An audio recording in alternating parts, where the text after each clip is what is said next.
Hello everyone, আমি আপনাদের সকলের প্রিয় পূজা। অনেক দিন বাদে আবারও একটা নতুন ভিডিও নিয়ে আপনাদের সকলের সামনে হাজির হয়েছি। প্রায় অনেকগুলো দিন বাদে আপনাদের সামনে উপস্থিত হয়েছি। আশা করছি আপনারা সকলে ভালো আছেন এবং সুস্থ আছেন, এবং আমিও কিন্তু অনেক ভালো আছি। তুমি রেডি হয়ে কোথায় যাচ্ছ? কোথায় কোথায়? হাতিবাগানে শপিং করতে। আর কি কি কিনবে? লাবুবু পুতুল কিনবে? আচ্ছা চলো, ঠিক আছে, বাই করে দাও। মাম্মামের মুখে তো আপনারা শুনেই নিলেন যে আমরা কোথায় যাচ্ছি। আসলে সামনেই তো আসছে নতুন বছর, তো তার জন্য তো কেনাকাটা কিছু করতেই হবে। সেই কারণেই কিন্তু আমরা যাচ্ছি আজকে হাতিবাগানে শপিং করতে। কিছু কেনাকাটা তো অনলাইনে করেছি, কিন্তু কিছু কেনাকাটা কিন্তু সামনে থেকে না হলে একদম হয় না। তো সেই কারণেই কিন্তু আজকে যাওয়া হাতিবাগানে।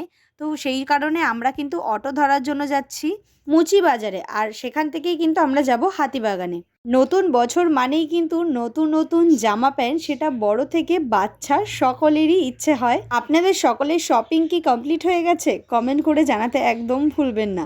আর এই যে আমরা কিন্তু অটোতে উঠে পড়েছি হাতিবাগান যাওয়ার জন্য। আর আমার মাম্মাম যে কতটা খুশি এই শপিং করতে যাওয়ার নাম শুনে, সেটা তো আপনারা ওকে দেখেই বুঝতে পারছেন। নর্মালি আমরা কোথাও ঘুরতে কিংবা শপিং করতে গেলে কিন্তু আমরা চেষ্টা করি, বিশেষ করে হাতিবাগানে গেলে আমরা ইভিনিংয়েই বেরোই।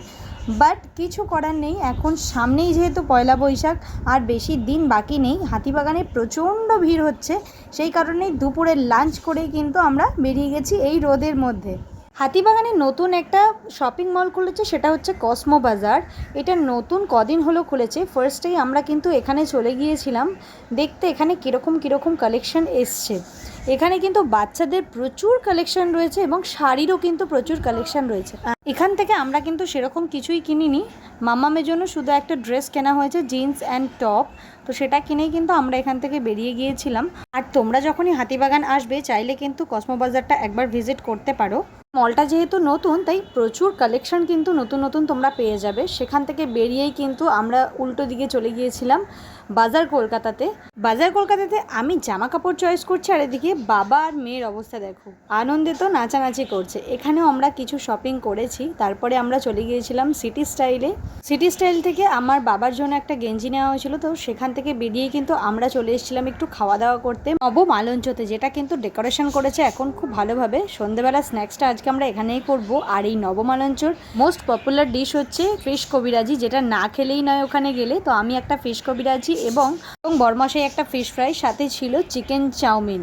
সেখান থেকে খেয়ে কিন্তু আমরা অজন্তাতে ঢুকেছিলাম, বাবার জন্য একটা জুতো কেনার ছিল। সে সমস্ত কিছু কিনেই কিন্তু আমরা এখন চলে যাচ্ছি বাড়ির দিকে। তো আজকের ভিডিওটা কিন্তু এইটুকুই তোমাদের সাথে শেয়ার করলাম। আস্তে আস্তে কিন্তু অনেক ব্লগ আসবে, কারণ পয়লা বৈশাখের দিনে কিন্তু আমার বাড়িতে পুজো আছে। সেই সমস্ত কিছুই তোমাদের সাথে শেয়ার করব। সামনে কিন্তু রয়েছে নীল ষষ্ঠী, তো তারও অনেক শুভেচ্ছা রইল সকলকে। আজকের মতো ভিডিওটা কিন্তু এখানেই শেষ করলাম।